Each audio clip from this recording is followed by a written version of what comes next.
Bonjour, je vais vous montrer dans cette vidéo comment mettre en place un serveur web et un serveur DNS. Alors ici donc on retrouve un réseau sur lequel on a déjà travaillé, comprenant deux ordinateurs et un serveur. Ici j'ai besoin d'aller récupérer donc dans le matériel réseau un routeur de 1911 car il comporte trois cartes réseau gigabit.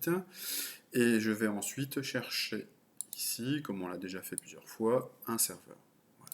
Ce serveur, je le renomme serveur DNS.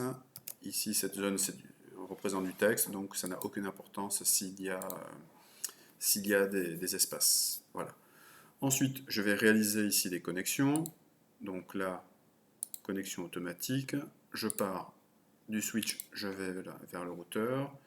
Je recrée une connexion du routeur vers le serveur. Ici, c'est rouge parce que tout simplement, toutes les cartes sur mon routeur sont éteintes. Je vais maintenant aller paramétrer sur le routeur, donc dans l'onglet configuration, la première carte. D'abord, je la mets en route et ensuite ici, je lui donne une adresse appartenant au même réseau que celui de gauche, donc c'est-à-dire les trois premiers octets sont identiques, seul le dernier change. Avec ici un masque de sous-réseau qui correspond, je ferme. Voilà. Je fais pareil pour ce deuxième réseau. Donc ici, je vais sur la deuxième carte, ici, je lui rentre l'adresse IP 88.88.88.88 et le masque de sous-réseau ici et le suivant. Je l'active, il ne faut surtout pas l'oublier, et je ferme. Je vais sur mon serveur.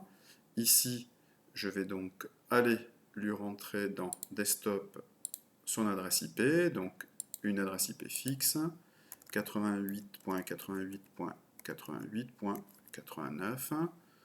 Voilà, puisque c'est le même réseau. Je ferme, voilà. Donc ici, logiquement, là, voilà.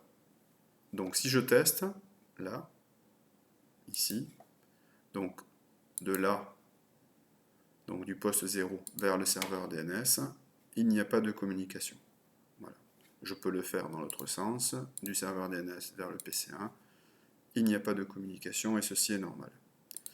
Alors pourquoi? Parce que tout simplement, toutes les machines qui sont de ce côté-là, de ce réseau-là, pour sortir, ont besoin de connaître tout simplement l'adresse de la carte réseau du routeur qui leur permet de sortir. Cette adresse-là, elle est ici en 192.168.1.100 et ceci devient donc la passerelle de chacune des machines. Donc il me faut aller sur chaque machine, aller dans Desktop, sur l'adresse IP et ici rajouter, donc manuellement, 192.168.1.100 et ça le faire pour toutes les machines. Donc ici, voilà, je rajoute 192.168.1.100, je valide, voilà, et je fais pareil pour le serveur ici. Donc 192.168.1.100, voilà, je ferme. Et je fais pareil également pour le serveur DNS, sachant que lui, ce n'est pas du 192, mais lui, l'adresse qui lui permet de sortir, c'est 88.88.88.88, qui est donc l'adresse de la deuxième carte réseau du routeur. Voilà.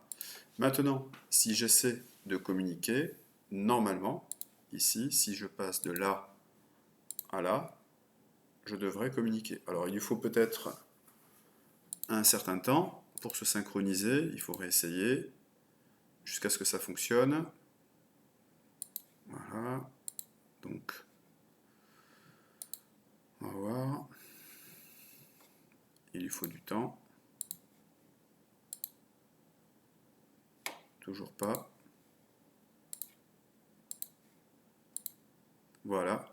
Ça finit par arriver. Il faut patienter. Donc, de là à là, ça marche. Le temps que les machines se synchronisent. Voilà. Donc, je peux maintenant communiquer dans tous les sens. Voilà.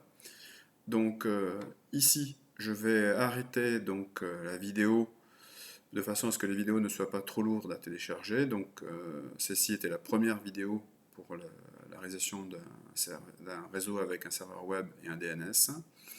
Et donc je vais repartir donc, sur une deuxième vidéo à partir de la consigne numéro 11. Voilà, à de suite pour la prochaine vidéo.